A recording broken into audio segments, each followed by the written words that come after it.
ఇవాళ ఆదివారం పత్రికలో ఒక తెలుగు పద్యాన్ని చదువుతున్నాను. అవునా? ఏదో పత్రిక ఎప్పుడైనా ఇవ్వండి తాతయ్య, మీరు పంపించుకోండి. చమత్కారంతో మొదలు అర్థమైనా ఇది తాతయ్య వస్తా చదువుతారా? సరే నాయన. ఆడికి అతన్ని కాళ్ళు పెట్టించాడు. నడిగిలో గణమోగుడు నడయడు వేడవేడ సిరముని కలవడ నడిగిన సునాగిని జరిగే నడిగిన నడలాలి. చాలా బాగా చదివారు తాతయ్య. నేను మీద చదవాలనుకుంటున్నాను. తాతయ్య ఈ పద్యం అందరూ చెప్పగలరా? భాగవతంలోని గజేంద్ర మహర్షి కథలోని ఒక పద్యమే కదా ఇది. ఇలాంటి పద్యాలు మీరు ఎన్నో నేర్చుకోవాలి. తాతయ్య మరి కొందరు నంబర్ వేయడం అంటారు కదా, నంబర్ వేయడం అంటే అర్థం ఏమిటి? నెమలివేయడం అంటే బాసుపరంగా ఇంతకుముందు మనం నేర్చుకున్న వాటిని జ్ఞప్తి తెచ్చుకోవడం అని అర్థం. వాటిని జాతీయాలు అంటారు కదా తాతయ్య. అవును నాయన, విశేష అర్థాన్ని ఇచ్చే పదబంధాన్ని జాతీయం అంటారు. ఆర్టీసీ బస్సులో దేశ భాషలు తెలుగు భాష అని రాసి ఉంటుంది కదా, అంటే అర్థం లేదు తాతయ్య. విజయనగరంలో ప్రకటించిన శ్రీకృష్ణదేవరాయలు వచ్చిన వాక్యం ఇది. అంటే దేశ భాష అన్నిటికంట తెలుగు భాష గొప్పదని అర్థం. కూడా తెలుగు భాష అంటే ఎంతో ఇష్టం తాతయ్య. తాతయ్య మా తెలుగు పద్యాలు పాఠం చెప్తూ ఒక పుస్తకం చెప్పారు. అది వెళ్ళేది ఏమో చెప్పురా. సరే చెప్తాను వినండి.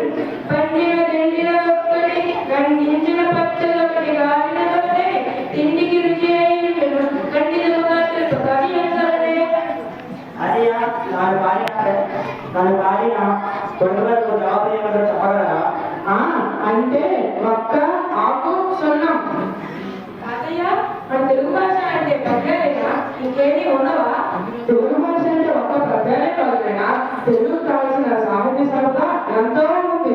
అవునా తాతయ్య, మన తెలుగుకి కావాల్సిన సాహిత్య సంపద ఇంకా ఉందా? అదేమిటో మాకు కాస్త చెప్తారా?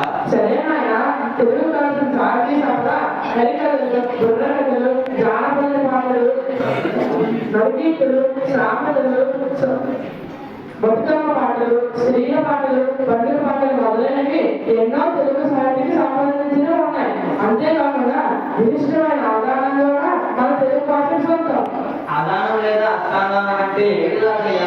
అవగాహన అంటే సంస్కృతి కవి యొక్క ఏకాగ్రతను, ధారణను, ప్రతిభను తెలియజేసేదే ఈ ప్రక్రియ. పాశ్చాత్యులు మన తెలుగులో విడలేనంత ఇష్టని కీర్తించారు కదా. అవును నాయన, దాని వాళ్ళు ఎందుకు అలా కీర్తించారంటే వాటి తెలుగు భాష కూడా మన తెలుగు భాషలాగే ఉత్తుత్రాంగం అవుతుంది. అందుకే దాన్ని అలా అన్నారు. మాతృభాష వారికి కన్నదలే లాంటిది. మన తెలుగు భాష మనకు అమృతం కదా. అవును నాయన, దేని అంటే మధురమైన భాష మన తెలుగు భాష.